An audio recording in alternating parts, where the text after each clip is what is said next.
So guys, big respect going out to each and every one of you that supports this platform. If you ain't already subscribed, please click that subscribe button and smash the like button on this video. So guys, in this next news story, two men who murdered a man after he tried to stop them attacking a teenage girl have been jailed for life. Reece Radford, who was 26, was kicked and stabbed to death after he came to the aid of a 17-year-old girl who was being attacked by Dereck Owusu at a bus stop in Sheffield in South Yorkshire. Owusu and his friend Louis James, who's 47, who was carrying a knife, then attacked Reece, who actually had a 7-month-old daughter, kicking him a number of times before James fatally stabbed him in the chest. But James, he was not at Sheffield Crown Court for Reece's mother, Laura Radford, to see him face justice because Doncaster prison staff sent another inmate called James by mistake. Instead, court staff had to hastily organise a video link to HMP Doncaster so Reece's killer could see the proceedings remotely. The barrister defending James told the court it is always preferable in a case as grave as this for the defendant to be present at court to receive his sentence. The judge said, "I certainly do agree, and it is quite astonishing that mistake had been made and Mr. James had not been brought here today." The defence for James acknowledged the anguish that caused Reece's family, who were in court. So just want to say rest in peace, Reece, and my condolences go out to your family. So it's believed that Reece, as I stated, he had just become a father, had been on a night out with friends in Sheffield when he came across both men who were drinking alcohol with a 17-year-old girl who they knew at a city centre bus stop at around 2:30 in the morning. Shortly after, Reece witnessed Owusu, who was drunk, punch the girl in the face. That punch led to Reece becoming involved in an altercation that soon escalated into a sickening level of drunken violence that was to cost him his life. Reece stepped in to offer his assistance after seeing the punch and threw one of his own at Owusu. Reece was described by police as a good Samaritan for his actions that night. Sheffield Crown Court heard that Owusu and Louis James were much older than Reece. A fight broke out and Reece was knocked to the floor, kicked in the head and stabbed in the chest. He died in hospital 6 days later. A post-mortem examination concluded he had died from a single stab wound to the chest. The judge noted that both Owusu and James were both drunk and had been drinking all evening when they attacked Reece.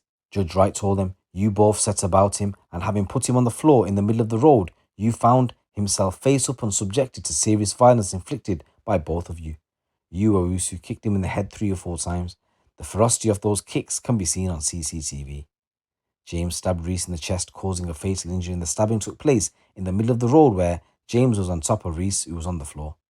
During the attack, Owusu stole Reece's wallet from the floor. Both left the scene with James dropping the knife down a drain and later denied ever having a knife. The weapon was found by police, who were praised for a meticulous investigation into the circumstances.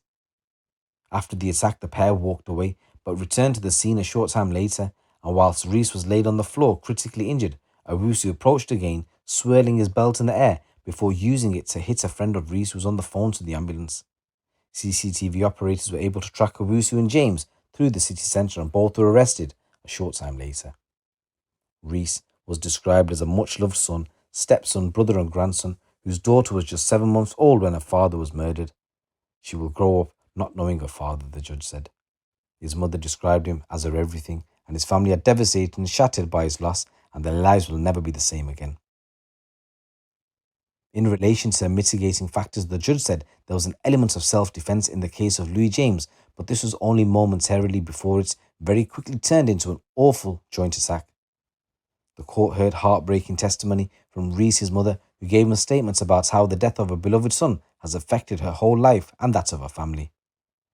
She spoke about her ongoing heartbreak and devastation as Owusu and James were jailed for murder following a trial, so James must serve a minimum of 25 years, while Owusu must serve at least 15 years behind bars.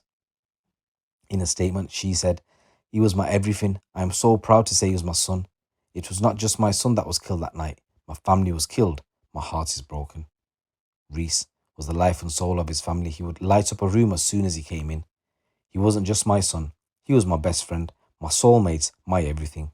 It is killing me that I am never going to see those big brown eyes. I'm never going to hear his laugh, that he has been taken away from us." She said her granddaughter would never know what her daddy could have been. She said he would have been the best daddy in the world. His little girl is growing up to be just like him, funny and full of laughter. We wish you could be here to see her. She is amazing. So following the conviction of Owusu and James, Deputy Chief Inspector Rebecca Hodgman of South Yorkshire Police said, "I would like to offer my sincere condolences to Reece's family. To lose a loved one in such tragic circumstances has been devastating. I hope today's verdict will provide some comfort as they rebuild their lives without Reece." During the trial, Owusu and James have both claimed that they had no idea how Reece came to be stabbed during the fight. The jury saw through those lies. Finally, I'd like to thank the team of officers for their dedication to this case to ensure justice for Reece and his family, from the swift response on the night of the attack through the searches for the hidden murder weapon and beyond.